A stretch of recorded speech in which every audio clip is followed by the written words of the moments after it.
Hello, it's Reija and welcome to another video. Today I thought that I'd sprinkle a little bit of hope and joy to the community because in light of recent events, remember when we all thought that 2019 was a complete and utter dumpster fire? Well, 2020 is basically doing the equivalent of hold my beer while it jumps into an unadvised decision with the enthusiasm of a frat boy.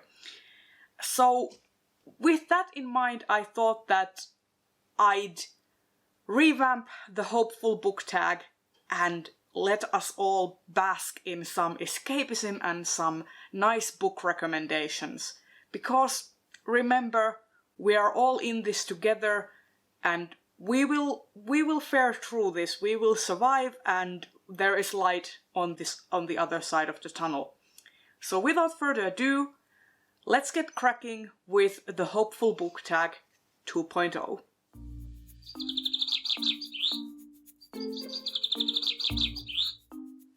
Question 1.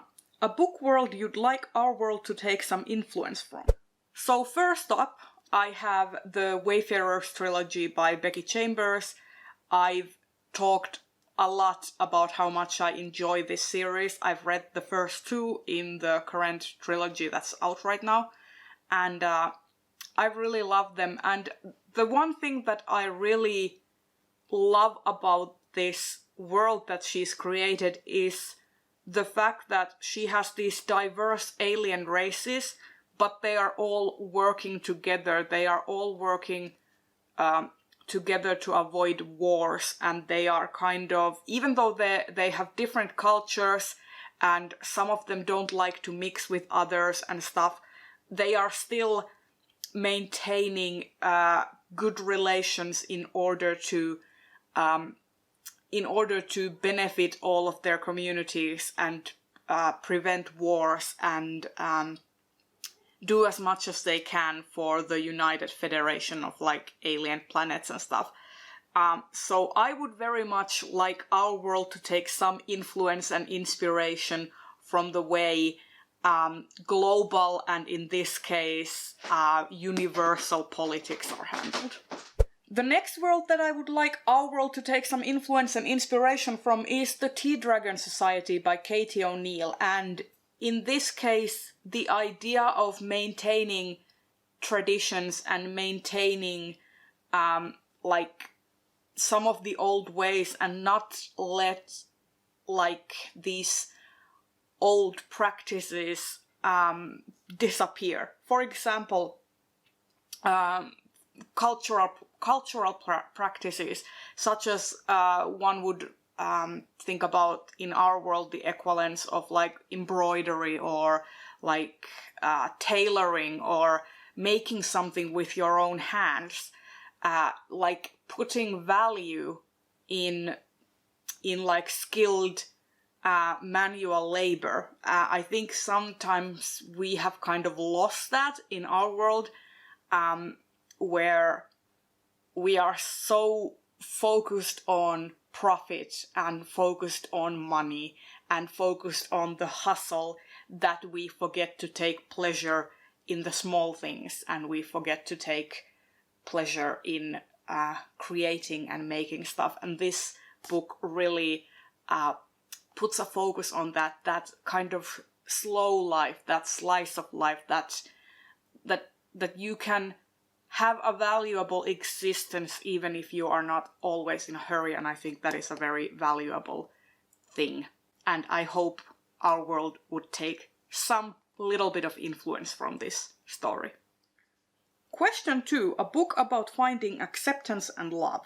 First, I want to recommend Our Dreams at Dusk. This is a 4-part manga series by Yuhki Kamatani, and this is basically about queer youth and like forming your own community and coming to terms with your own identity and finding acceptance within yourself, not necessarily pushing others to accept you, but finding acceptance and love for yourself, and that makes you then able to demand others to treat you with respect when you know that you love yourself and you are proud of who you are. I think this is such a wonderful series, and I wish that I had had it as a teenager because it is beautiful, and yeah, I will highly recommend it. It is not all roses and sunshine though. It definitely handles some really difficult topics, and some of these characters have sort of like internalized self-loathing, but I just think that it is such a raw and wonderful look at LGBT community and culture, especially from a Japanese lens. I don't think that is something that we get to see very often, so highly recommend this. Next book for acceptance and love I want to recommend is My Brother's Husband by Gengoroh Tagame. These are the 2-in-1 omnibus volumes, and I love this series so much. It is basically about this man, Yaichi, who is a single parent, and he has been estranged from his identical twin brother. And one day, this man, Mike, comes to visit and brings the news that Yaichi's brother has in fact died. And it is about them finding common ground, getting to know each other, and Yaichi sort of trying to address his internalized or his homophobia and his prejudice and bias against Mike, and by extension his own brother, and coming to terms with how he handled the situation of his brother coming out, and also about addressing the fact that he is basically responsible for making sure that his daughter does not grow up with the same prejudices, and that his daughter can live in a world that is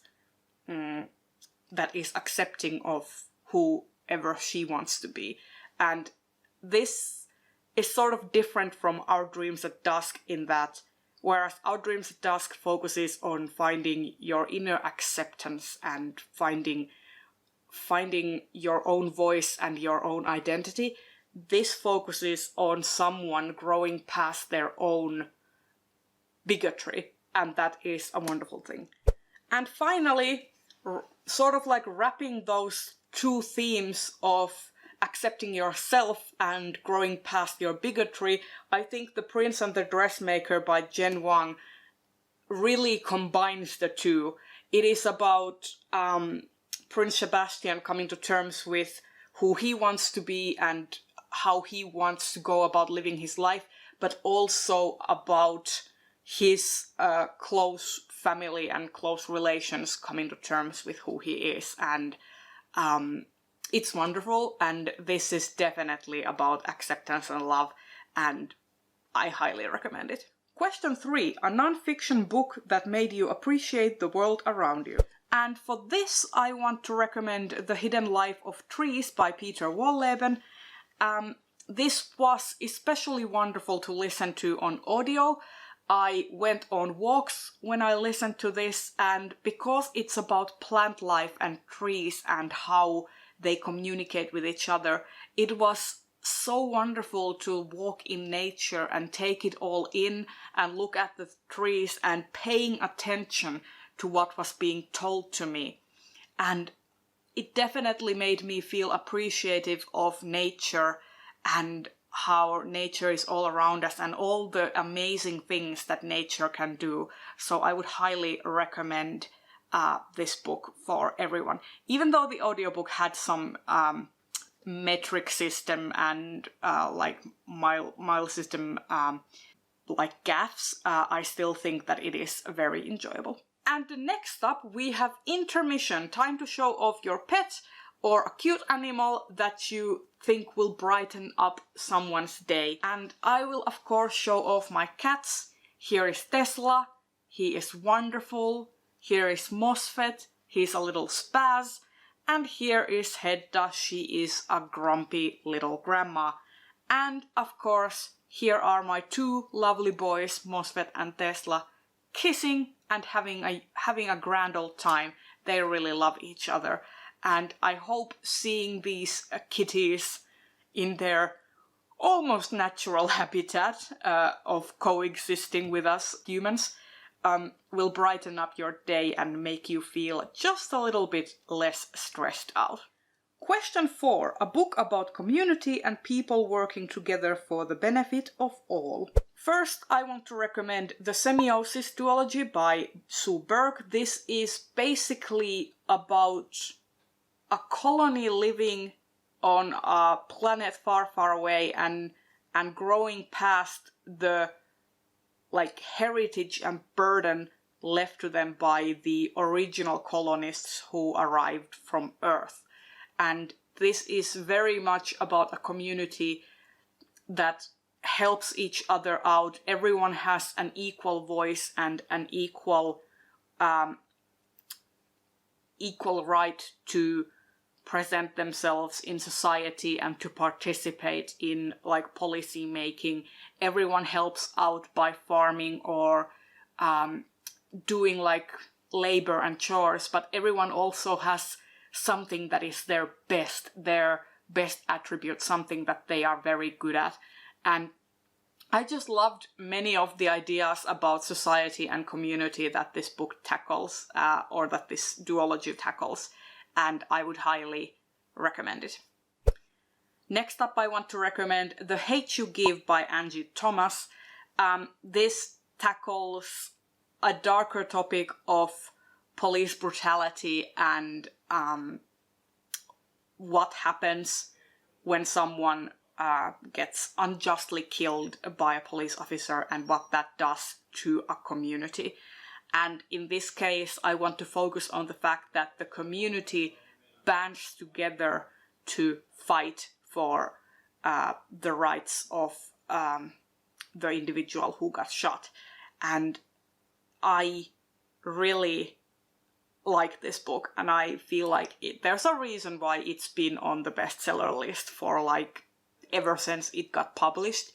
It is very good. And the next book I want to recommend is Aquicorn Cove by Katie O'Neill. Similarly to The Hate You Give, I want to focus on the fact that there is an aspect in this book where the community at large takes responsibility for something that they did. In this case, they take responsibility for the pollution and climate change that they have caused to happen in the Aquicorn Cove. And they take responsibility for that and do active efforts in order to mitigate it and in order to course correct what they have done. And it is a lovely graphic novel for middle grade readers, and I highly recommend it. And finally, I would like to recommend The Dispossessed by Ursula K. Le Guin. Now, this isn't a perfect community, but it is basically addresses what a socialist utopia would look like. This is about a community where everyone pitches in whatever way they can, and they live on this sort of harsh planet, and it's not all fun and games, but they live pretty happy lives because there is that community effort. Everyone is there for each other. But it also addresses corruption and what can happen when things are not handled in a correct way, and what happens when people abuse the goodwill of the system. And I just really enjoy this book. It is also basically sort of like a grass is greener on the other side story, because Shevek, the main character, goes to this other planet that is basically a sort of a curse word within his own community. People don't like that he goes there, and it is basically everything opposite to what Shevek has grown up in. And yeah, I won't say more than that, but I would highly recommend The Dispossessed by Ursula K. Le Guin. And the final prompt is to shout out 3 booktubers who inspire you with their positive energy. First, I would like to recommend Book Whimsy.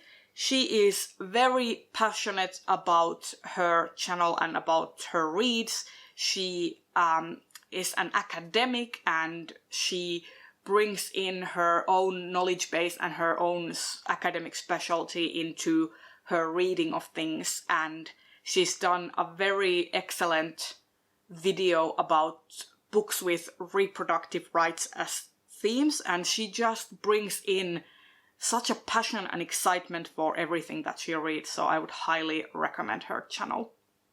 Next up, I want to recommend Noria Reads, and she is another one who is always such a delight to see in my subscription box. She is like a bubbling, energetic personality, but she also doesn't shy away from telling how it really is, and she doesn't sugarcoat her words. But she's also unapologetically excited and passionate about the things she enjoys. She has this fantastic series of videos about things she loves in books, and those can range from topics like different character tropes to art and stuff. So yeah, go check out Noria Reads, she is fantastic. And finally, I would like to recommend Mary Among Stories. She is a Portuguese booktuber and she has these very aesthetically pleasing vlogs and videos with very high production quality. She reads a lot of classics and she's always very upbeat and positive, and she's eagerly trying out new things. Last year she decided to learn how to sew, and she's always practicing music and stuff. So it's very exciting to watch her try new things and learning, and it's wonderful. And she does weekly vlogs and travel vlogs, and they are fantastic to watch. So check her out as well. And finally, I will tag a whole bunch of people. All of them will be in the description box below, so check to see if you have been tagged. And if you did not find yourself in the list but would like to do this tag, consider yourself tagged. And if you made it this far in the video, please leave a sunflower emoji down in the comments so that we can make a beautiful flower garden for everyone who passes along this video. So, I hope you enjoyed this video. Please consider giving it a thumbs up if you did, and I will see you in another video very soon. Bye bye!